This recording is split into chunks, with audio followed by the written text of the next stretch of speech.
Bonjour à tous, je vous propose aujourd'hui de fabriquer l'établi de chez Microjig dont les plans sont disponibles sur internet. Alors on va juste simplifier quelques étapes parce qu'il y a un petit peu de complexité dans tout ça, sans rien perdre au niveau des fonctionnalités de l'établi à la fin. Et puis je vais me débrouiller pour utiliser le matériel le plus simplifié possible également pour que ce soit accessible au plus grand nombre. Voilà, bon visionnage. Voilà, alors en l'occurrence je me suis fait livrer donc un panneau de contreplaqué ici, là, celui-ci, en 19 mm d'épaisseur, et un panneau que j'ai fait recouper en deux en MDF 19 mm également. Alors évidemment vous pouvez, on va dire, vous affranchir de l'étape qui va suivre si vous faites prédécouper ces panneaux, on va dire, chez votre source d'approvisionnement ou en GSB. Alors en ce qui concerne les découpes des panneaux, on va commencer par le MDF qui sera 1 cm moins large et moins long à chaque fois que le panneau suivant, à savoir le contreplaqué. Je vais vous expliquer pourquoi. Alors le MDF, on va le couper à 115 par 75 cm et la seconde partie à 75 x 45 cm. Le contreplaqué qui va suivre, ce sera 116 par 76 et 76 par 46. Pourquoi? Pour que le contreplaqué puisse déborder sur le tour, puisqu'on va coller les deux panneaux ensemble et qu'on ait ainsi des champs de référence pour la découpe finale.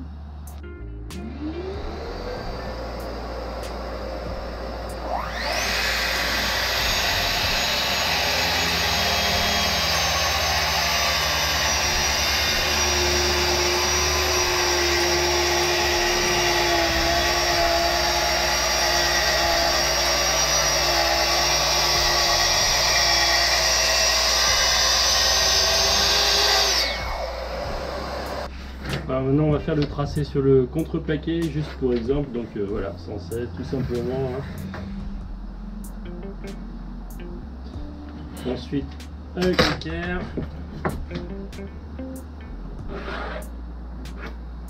on garde les 4 mm du trait de scie et on étend pour 46. Bien voilà, donc on se retrouve pour préparer le collage. Donc j'ai mis à chaque fois, effectivement, vous allez le voir, le contreplaqué en dessous qui déborde. Donc on a bien vérifié qu'on avait un débordement à chaque fois. Le MDF au-dessus. Je les ai mis sur des traverses pour pouvoir mettre des serre-joints autour. Et puis on va la jouer à l'ancienne. Avec quelques bons poids à mettre par-dessus parce que je n'ai pas de presse horizontale. Donc voilà, mais ça devrait très bien le faire, sachant que le MDF est assez lourd également et qui vient s'appuyer sur le contreplaqué naturellement. Allez, c'est parti pour le collage. Voilà, donc l'encollage est maintenant réalisé. Donc comme je vous l'ai dit, j'ai mis un poids au milieu et puis des serre-joints tout autour.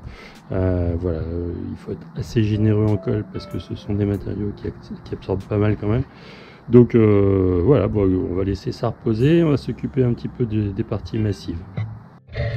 Bien, alors on se retrouve sur le bois massif à l'intérieur de l'atelier. Donc vous verrez qu'il y a 4 pièces de 130 mm de large qui vont faire la ceinture de la grosse pièce qu'on vient d'encoller à l'instant, et 4 pièces qui font, je crois, aux alentours de 38 mm de large, de courte et de longue. Tout ceci pour ceinturer la partie la plus petite qui viendra être positionnée à la verticale sur l'établi à la fin. Alors normalement on conseille de l'érable, un bois très très dur et très fin. Je n'en ai pas trouvé chez mon fournisseur habituel, donc j'ai pris du frêne qui devrait bien faire l'affaire. Alors là on a déjà dégauchi ces pièces, on va les passer à la raboteuse pour arriver à 38 mm d'épaisseur. Là, si vous n'avez pas de dégo rabot, malheureusement il n'y a pas d'autre choix que de vous adresser à un bon copain qui va pouvoir faire ça pour vous, parce qu'on est obligatoirement sur du bois massif. Allez, c'est parti pour le rabotage.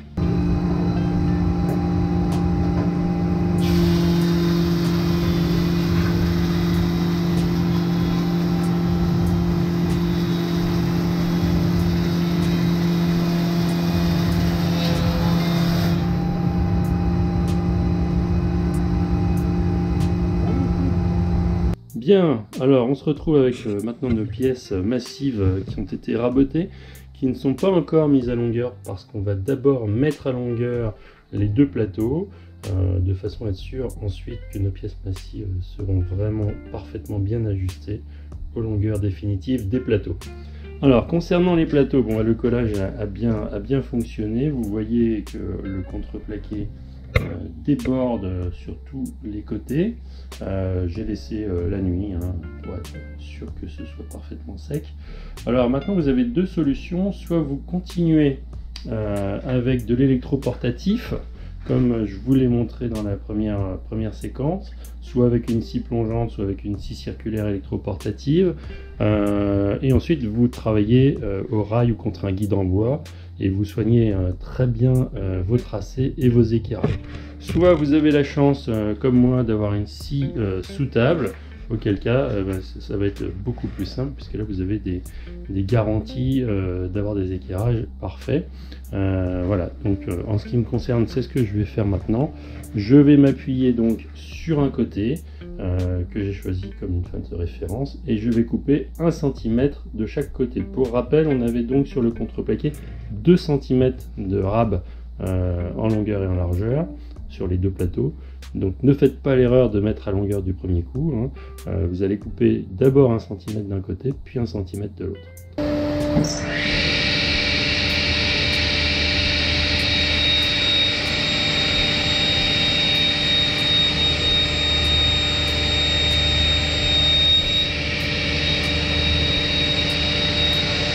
Voilà, donc là je vous montre, par exemple, ici on a donc un débord sur le côté gauche, et un débord sur le côté droit. Voilà, donc là on va couper pour la première fois, je sais pas si on voit bien, à 75. Et une fois qu'on aura fait le premier bord, on retirera encore 1 cm pour se mettre à 74.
Bien, alors on va maintenant mettre à longueur les pièces massives.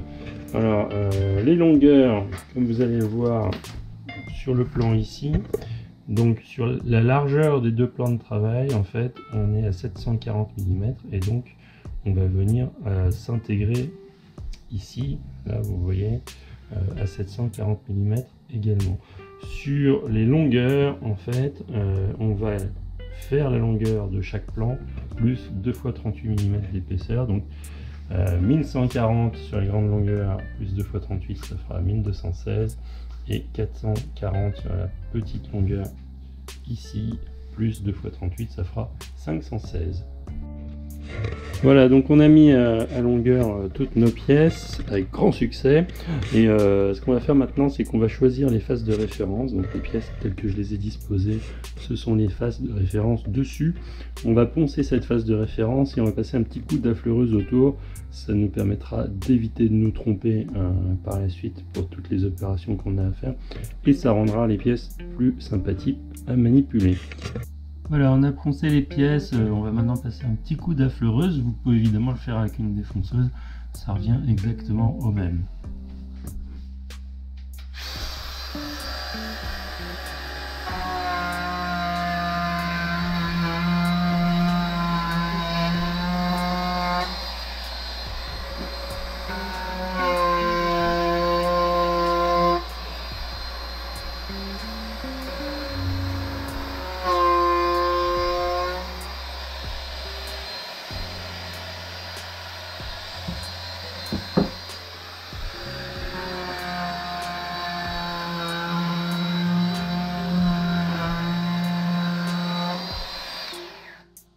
Alors on va passer au perçage puisqu'il y a plusieurs demi-trous à faire au bout de nos parties massives.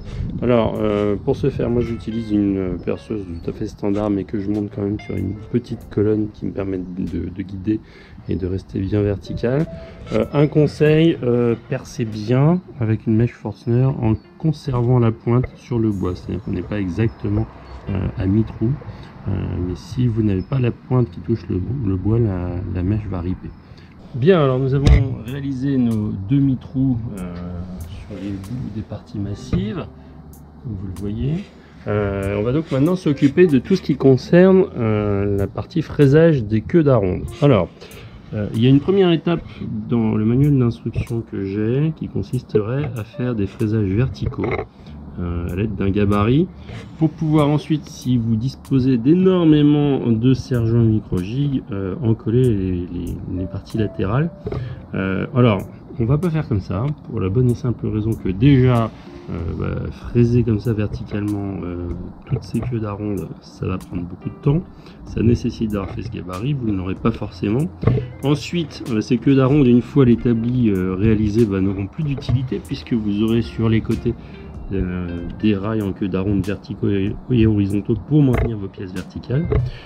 Voilà, donc c'est beaucoup de travail pour, à mon avis, pas forcément beaucoup d'efficacité derrière. Et de plus, ça nécessite de faire un encollage qui soit parfaitement jointif, qui se promène pas, et on gagnera, je pense, à mettre à l'intérieur de cet encollage soit des lamellos si vous en avez, ou des dominos. Je ne fais pas de publicité, donc ce sera beaucoup plus solide. Voilà, donc on va s'affranchir de cette étape, on collera nous avec des dominos et on va gagner un petit peu de temps. Bien, je vous remontre l'établi une fois fini. Vous voyez qu'il y a quand même pas mal de quadrillage à faire. On va faire comme me disait mon professeur d'ébénisterie il y a une vingtaine d'années, à savoir qui chante en traçant pleure en assemblant, et qui pleure en traçant chante en assemblant. Donc on va essayer plutôt la deuxième méthode. On va tracer absolument tous les quadrillages et également l'emplacement des trous qui sont à l'intérieur des quadrillages. C'est optionnel puisque de toute façon vous aurez déjà toutes les queues d'aronde pour serrer vos pièces, mais on va faire les choses bien jusqu'au bout. On va donc faire ces trous et on va percer ces trous non pas à la fin, une fois qu'on aura mis les côtés, qu'on ne pourra plus avoir un martyr en dessous facilement. On va percer ces trous sur un martyr avant d'assembler les côtés. Ça me paraît quand même un peu plus astucieux, ça évitera d'avoir des gros arrachements sous l'établi. Voilà, donc on a tracé l'ensemble de tout ce qu'il y avait à produire, avec les quadrillages pour les queues d'aronde, les croix pour les trous. Donc on va percer avec notre perceuse à colonne, on va dire simpliste, et donc pour preuve que le fait de percer sur un martyr est une bonne chose. Voilà, ça c'est le trou de dessus, ça ce sont les trous du dessous, donc pas d'arrachement, on est propre, c'est nickel. Voilà, et donc après ça vous pouvez déjà à ce stade passer votre serre-joint dans le trou, un petit peu comme dans d'autres marques. Là c'est pas exceptionnel, mais on va dire que ça peut, dans le cadre d'un serrage très puissant, être aussi une bonne solution par rapport aux queues d'aronde. Alors j'ai oublié de vous préciser dans la vidéo précédente que les trous doivent se percer avec une mèche Forstner de 25 mm, pas moins, sinon le serre-joint ne passe pas. Voilà, alors on va passer maintenant à tout ce qui est fraisage. Alors pour le fraisage, il faut absolument que vous vous serviez du gabarit pour avoir exactement, je ne sais pas si on le voit bien ici, la fraise alignée avec la semelle de votre défonceuse avec le gabarit. Et une fois que vous êtes là, ensuite, tout simplement, vous allez venir régler la butée de votre défonceuse. Voilà. Vous serrez. Et maintenant, si je relâche et que je viens en buter, eh bien ça viendra automatiquement se mettre à la bonne hauteur. Voilà, donc ceci étant dit, on va maintenant fraiser les côtés avant de faire l'assemblage avec le plateau. Bien, nous avons réalisé les fraisages des queues d'aronde des parties latérales. Alors pour le faire, commencez toujours en travers du fil, donc ici les parties les plus courtes, parce que sinon, si vous commencez par les parties dans le sens du fil, quand vous allez fraiser en travers, vous allez avoir de l'arrachement en arrivant au niveau des queues d'aronde. Donc vous fraisez d'abord ces parties courtes. Je vais vous montrer juste après comment le faire de façon optimale avec un guide tout simple en appui. Dans la doc, il vous est précisé que vous pourriez faire un espèce de couloir, un guide couloir pour votre défonceuse. Dans les faits, je pense qu'il y a plus simple à faire. Je vais vous montrer comment. Et les parties longues sont fraisées tout simplement en appui sur le guide parallèle de votre défonceuse.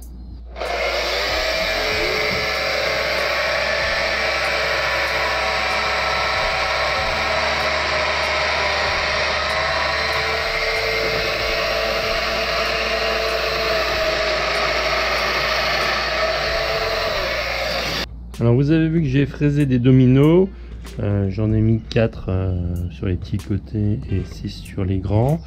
À noter, si vous avez la chance d'avoir une machine domino, là vous n'avez pas besoin de faire un fraisage de domino étroit, vous pouvez conserver des fraisages de domino larges pour avoir un petit peu de liberté angulaire ici pour les ajustements. Mais vous voyez bien que si ce serrage s'effectue avec ces dominos, avec les mortaises fraisées des deux côtés, il n'y a pas vraiment de raison de se rater. Donc c'est effectivement simple et ce sera très solide, beaucoup plus solide que du plat joint. Alors en termes de serrage, j'ai la chance d'avoir des très grands serre-joints, donc on va faire d'abord le serrage des petits côtés, on laisse sécher et ensuite on fera le serrage des grands côtés. Bien, nous avons donc collé l'ensemble des parties latérales massives. On les a légèrement poncées pour qu'il n'y ait pas d'accroc pendant le fraisage. Alors, on va maintenant fraiser les queues d'aronde. Donc, pour le faire, on va fixer, donc pour le moment, à l'aide des trous et des serre-joints micro-jig, une règle qui va nous servir d'appui pour la défonceuse. C'est en cela que je dis qu'il n'y a pas besoin de faire un espèce de couloir entre deux planches. Pour une défonceuse, votre fraise, si elle tourne dans ce sens-là, vous allez fraiser de gauche à droite et l'action de la fraise va venir plaquer votre défonceuse contre la règle. Alors, si vous l'avez jamais fait, faites ça sur une pièce d'essai, bien entendu. Vous allez voir que donc, il n'y a pas besoin d'avoir un couloir, une seule règle de suivi suffit. Et la petite subtilité que vous pouvez vous fabriquer, c'est de fabriquer donc une autre règle, un autre tasseau qui fasse exactement la largeur entre la semelle extérieure de votre défonceuse qui va venir en appui sur la règle et le centre de votre fraise. Donc ici je crois que j'ai 57 mm me semble-t-il, et donc ça va me permettre de venir me positionner ici et de venir automatiquement me positionner intelligemment par rapport à la ligne qui va devoir être fraisée. Voilà, donc je vous la refais. La ligne de fraisage est ici. Hop, je viens me positionner. Et donc après ça, j'ai plus qu'à serrer mes serre-joints et je peux y aller sur le fraisage.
Alors là, on commence à goûter au génie de ces serre-joints et de ce système à queue d'aronde.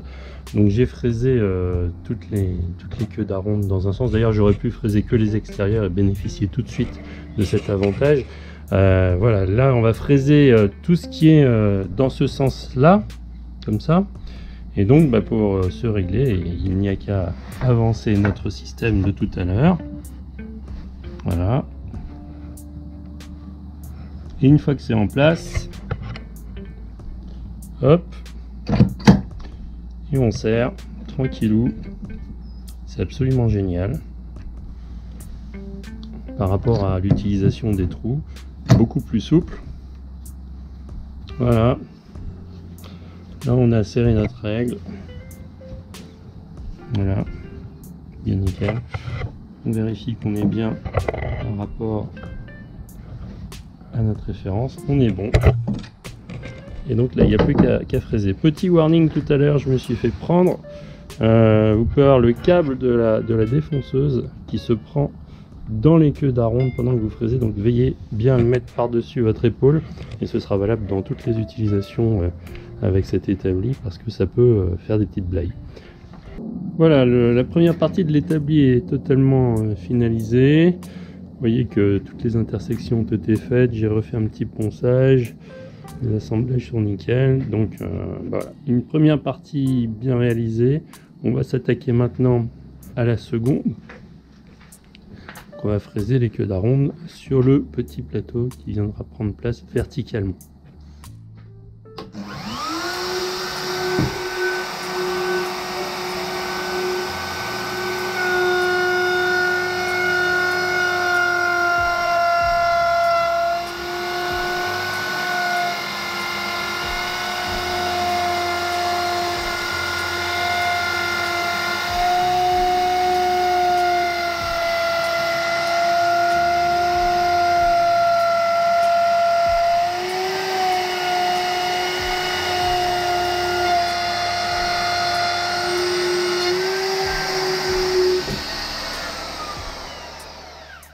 Et voilà, c'est fini.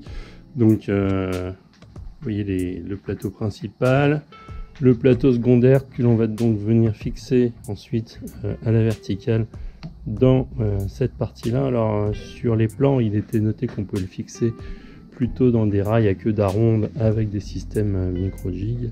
En ce qui me concerne, on a fait le choix de faire de simples trous ici. Avec de bonnes grosses vis qu'on va venir mettre là-dedans, et ça devrait plutôt bien convenir. Ensuite il faudra le fixer sur un pied, idéalement réglable en hauteur, comme ça on aura tout le confort en fonction des opérations qui seront faites. Voilà, du bel ouvrage sympa. Ici vous avez donc des petites butées qui peuvent vous permettre de venir travailler. Alors soit vous les croisez, ce qui peut vous permettre de faire des choses comme ça, soit vous les laissez avec les queues d'aronde parallèles, ce qui vous permet de faire ceci, de venir serrer une pièce comme bon vous semble. Voilà, donc écoutez, en espérant que ça vous aura donné satisfaction, vous aurez pu fabriquer cet établi de façon sympathique et cohérente, et qu'il vous sera utile pendant de très nombreuses années. Merci.